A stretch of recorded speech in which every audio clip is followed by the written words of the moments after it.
네, 내일 제3독서 제이스위스 신앙고백 10번째 파트를 지금 미리 녹화해서 보내드리겠습니다. 네, 바로 시작하겠습니다. 제2스위스 신앙고백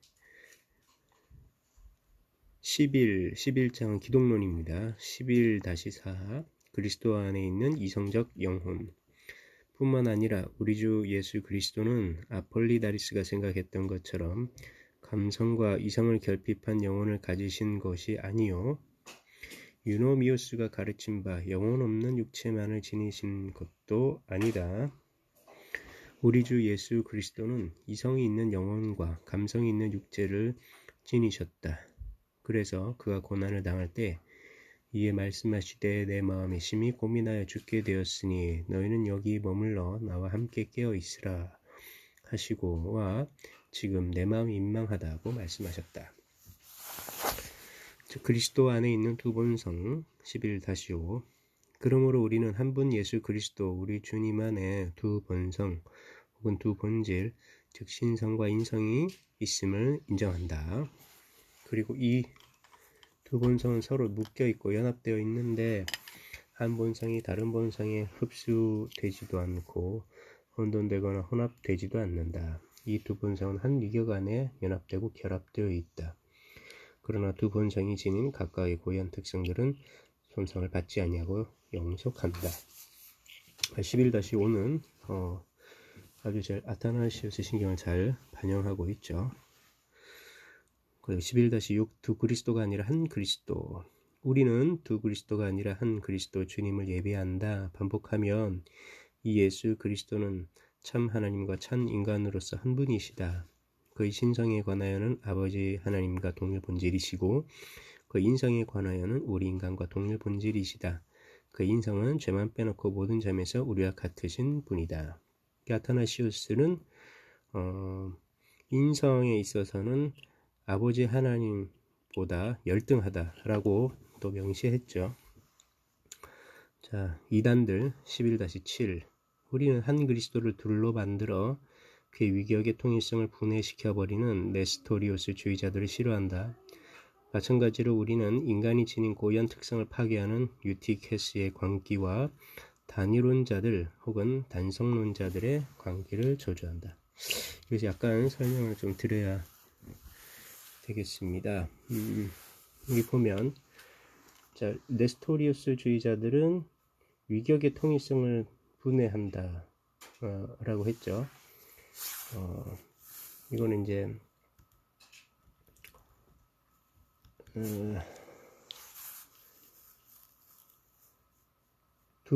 그러니까 우리는 여기 위격의 통일성을 굉장히 중요하게 생각하죠. 요거는 여기 11-5의 한 위격 안에 연합되고 결합되어 있다. 이것이 기독론의 굉장히 본질적인 부분이라고 생각하기 때문에 이것을 분해해서는 안 되는 것으로 우리는 기독론을 고백하는데 네스토리오스주의는 그것을 어떤 정신적인 혹은 영적인 내적인 어떤 그런 연합으로 봅니다.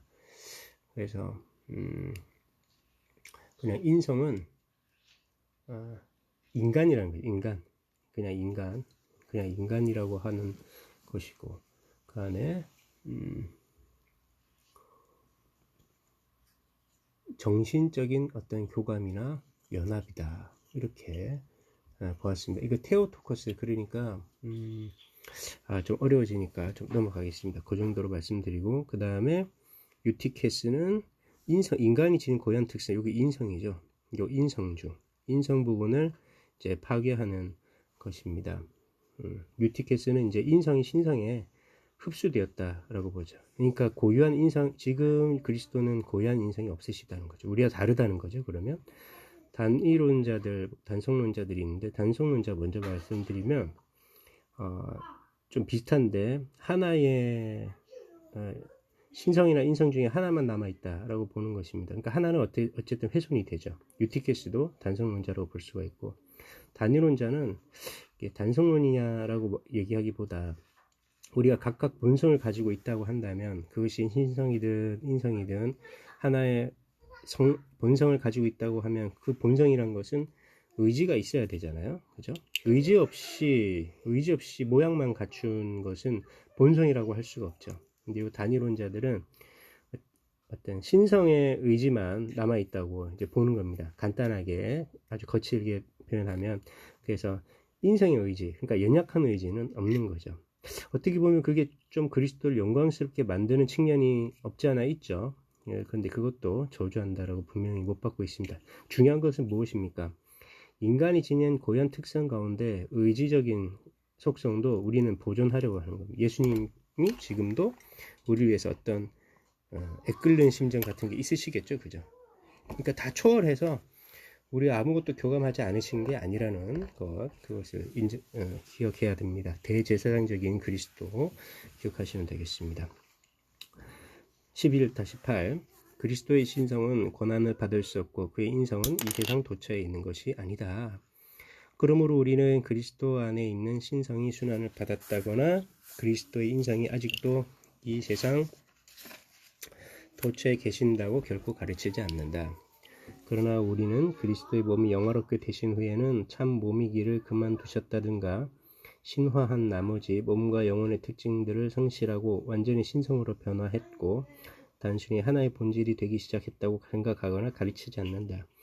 앞에 그 이단들의 그 내용을 이제 의미를 풀어서 말하는 것이죠. 그래서 혼합이 안 되는 겁니다. 하나님 예수 그리스도의 인성과 신성은 각각 본성을 그대로 유지하고 있기 때문에 신성이 순환을 받는다든가 또 인성이 신성의 어떤 그런 편재성 같은 거를 가질 수 없다.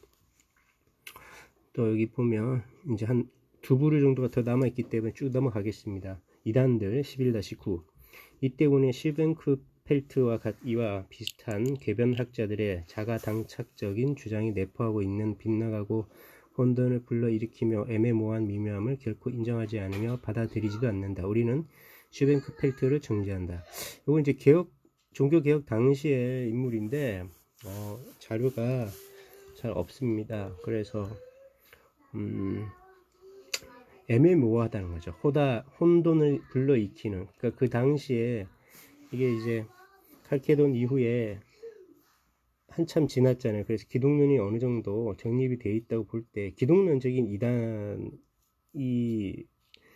이제 좀 생기기는 어려울 텐데 이제 후대에 그러니까 종교개혁 시기에 성찬론과 관련해서 루터파하고 그 다음에 구교죠. 로마 가톨릭 화채설 사이에 중도를 선택한 사람이라고 알려져 있습니다. 그러니까 루터파와 츠빙글리나 칼빈 사이의 중도가 아니고, 그죠? 그 포지션을 잘 생각해 보시면 루터파와 구교 사이의 중도이기 때문에 그건 좀 우리보다 훨씬 더 바깥쪽에 있다고 볼 수가 있습니다. 그것을 정죄한다. 그 내용에 대해서는 제가 아직 확인을 못했습니다. 실제로 어떤 신학적인 내용인지. 자, 11-10으로 넘어가겠습니다. 우리의 주님은 진실로 고난을 당하셨다. 11-10 베드로가 말했듯이 우리 주 예수 그리스도께서는 육체로 참 고난을 받으셨고 죽으셨음을 우리는 믿는다. 우리는 주님의 고통을 저주하는 시리아 단성론자들인 야고보파 사람들이나 터키 사람들의 가장 불경스러운 관계를 혐오한다. 동시에 바울의 말과 같이 영광의 주님께서 우리를 위하여 십자가에 달리셨음을 우리는 부인하지 않는다. 여기 주님의 참된 고통을 훼손하는 사람들이 나오죠. 주님의 고통을 저주하는, 이것의 실제적인 표현은 인용을 제가 찾지는 못했고요. 이제 야고보파라고 되어 있는데 이제 동방정교회, 시리아에 있는 동방정교회 입니다. 시리아 정교회, 시리아의 동방정교회입니다. 근데 이제 단성론자라고 되어 있는데 찾아보니까 단성론자보다는 합성론자라고 되어 있습니다.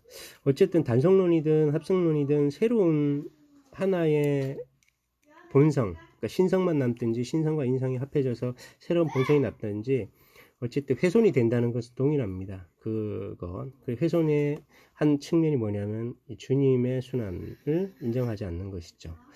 뭐 저주한다라고까지 표현했기 때문에 아마 그들은 어쨌든 단성론적인 신학을 주장하면서 우리가 전혀 받아들일 수 없는 그런 주장을 했던 것 같습니다. 자, 넘어갑니다. 신성과 인성의 상호 교류 11-11. 우리는 성경에 근거 있고 모순되는 것처럼 보이는 성경 구절들을 설명하며 조화시키는 데에 고대 교부들에 의하여 사용되어 온 두 본성의 상호 교류를 경건한 정정심을 가지고 받아들인다.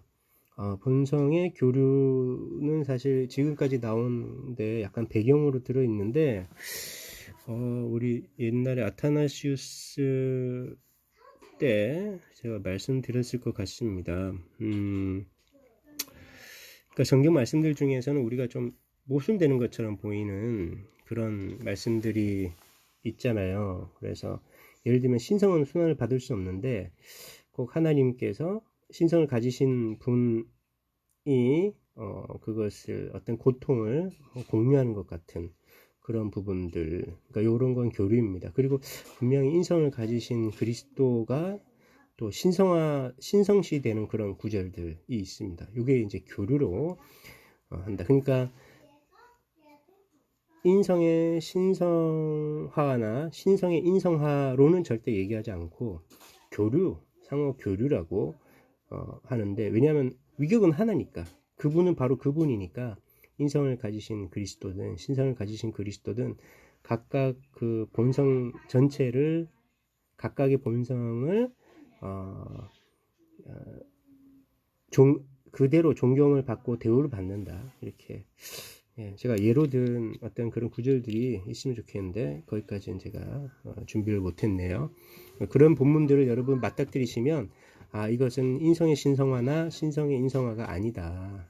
이것은 두 본성을 각각 가지고 계시지만 하나의 위격이신 그리스도이심으로 그렇게 대우받거나 존경을 받는다라고 기억하시면 되겠습니다. 이거 쭉쭉 넘어가겠습니다. 그 다음에 설명드릴 것 별로 없는 것 같습니다. 그리스도는 죽은 자들 가운데 참으로 부활하셨다. 11-12. 참 육체로 십자가에 달리셨고 죽으신 예수 그리스도 우리 주님은 죽은 자들 가운데서 육체로 부활하셨으니 이 부활한 육체는 매장되었던 바로 그 육체 이외에 다른 육체가 아니고 육체 대신에 영이 일어난 것이 아니라 그는 그의 참된 육체를 그대로 계속 소유하고 계심을 우리는 믿고 가르친다. 그러므로 주님의 제자들은 주님의 영을 보았다고 생각했으나 주님은 그들에게 못자국과 상처가 난 손과 발을 보여주셨다. 그리고 주님은 내 손과 발을 보고 나인 줄 알라. 또 나를 만져보라. 영은 살과 뼈가 없이되 너희 보는 바와 같이 나는 있느니라고 말씀하셨다. 그리스도는 참으로 승천하셨다. 11-13. 우리 주 예수 그리스도는 동일한 육체를 가지시고 모든 가시적인 하늘 위에 있는 높은 하늘로 올라가셨으니 하나님과 축복받은 성도들의 거처인 하나님 우편으로 올라가셨다.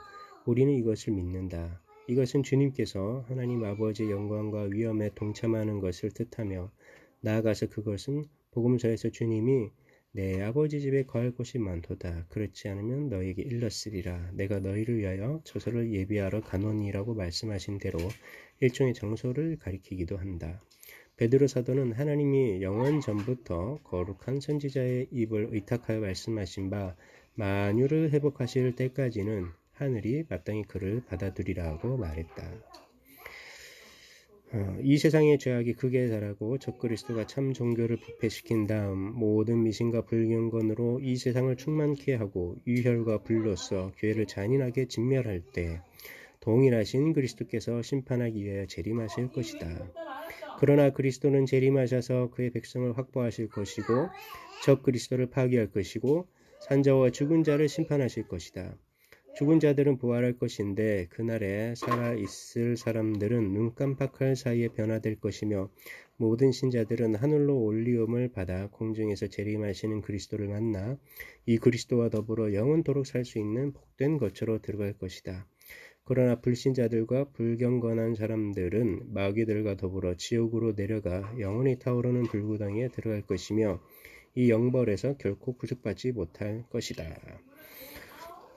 네, 이렇게 해서 10번째 제이스위스 신앙고백 제3독서를 마치도록 하겠습니다. 이게 한 30장이니까 이제 3분의 1 정도 왔습니다. 이렇게 부지런히 그 내드린 자료를 보고 읽으시고 이 본문이 잘 선별되어서 나온 신앙고백이기 때문에 성경과 함께 신앙고백을